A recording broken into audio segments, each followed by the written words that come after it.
बाबूलाल मरांडी झारखंड में भाजपा के केवनहार अघोषित तौर पर मुख्यमंत्री के दावेदार भी हैं। पूर्व मुख्यमंत्री बाबूलाल मरांडी आज धनबाद विधानसभा से अपनी ही सीट बचाने के लिए जद्दोजहद में लगे हैं। इनकी सीट फंसती नजर आ रही है क्योंकि भाजपा के बागी नेता निरंजन राय उनके लिए बड़ी चुनौती खड़ी करती है। तो क्या बाबूलाल चुनाव हार जाएंगे या फिर वे कोई नया करिश्मा कर अपनी सीट बचा लेंगे? आइए जानते हैं इस वीडियो में। नमस्कार, मैं परवेज आलम और आप देखना शुरू कर चुके हैं the news post for you.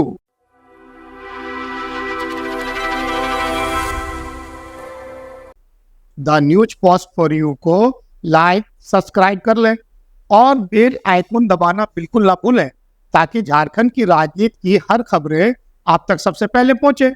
आपको याद दिला दूं, बाबूलाल मरांडी जो कभी झारखंड विकास मोर्चा के झंडा बरदार थे, 2019 में इसी सीट से जीते थे और फिर उनकी पार्टी का भाजपा में विलय हो गया।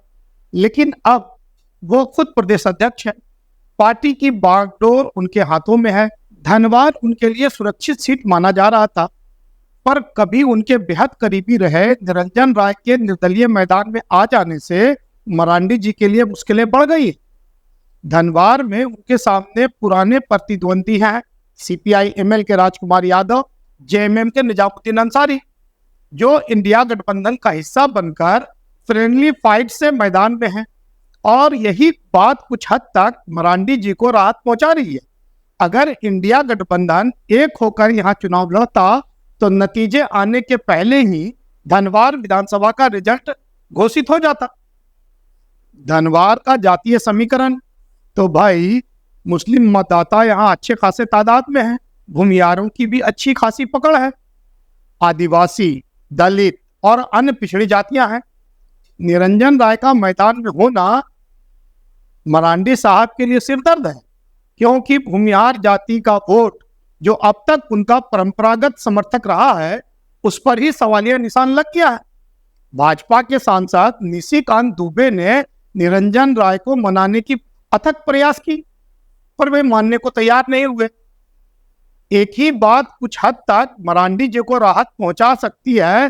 भूमियार जाति से आने वाले रविंदर राय को भाजपा मनाने में सफल रही और उन्हें भाजपा का प्रदेश कार्यकारी अध्यक्ष बनाकर डैमेज कंट्रोल करने का प्रयास किया गया। रविंदर राय की नाराजगी तो फिलवक्त कम हो गई, पर क्या धनबाद के स्वर्ण वोट मान गए, यह बड़ा सवाल है। तो अब यहाँ चतुर्थ कोणीय मुकाबला बन चुका है। सीपीआई एमएल की ओर से राजकुमार यादव मुस्लिम मतदाताओं को लुभाने में कोई कसर नहीं छोड़ रहे हैं। इधर जेएमएम के निजामुद्दीन अंसारी का दावा है कि मुस्लिम समुदाय का समर्थन उनकी ओर ही जाएगा। दूसरी तरफ निरंजन राय अपनी जीत का दम ठोक रहे हैं।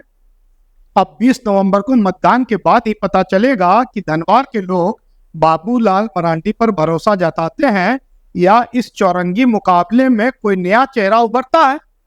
हाँ, इतना तो तय है कि निरंजन राय का मैदान में डटे रहना भाजपा के दिग्गज नेता बाबूलाल मरांडी के लिए मुश्किलें खड़ी कर चुका है। ऊंट किस करवट बैठेगा ये 23 नवंबर को ही सामने आएगा। अभी तक के लिए इतना ही। अगले वीडियो में बताएंगे गांडे विधानसभा का हाल। नमस्कार, जोहार।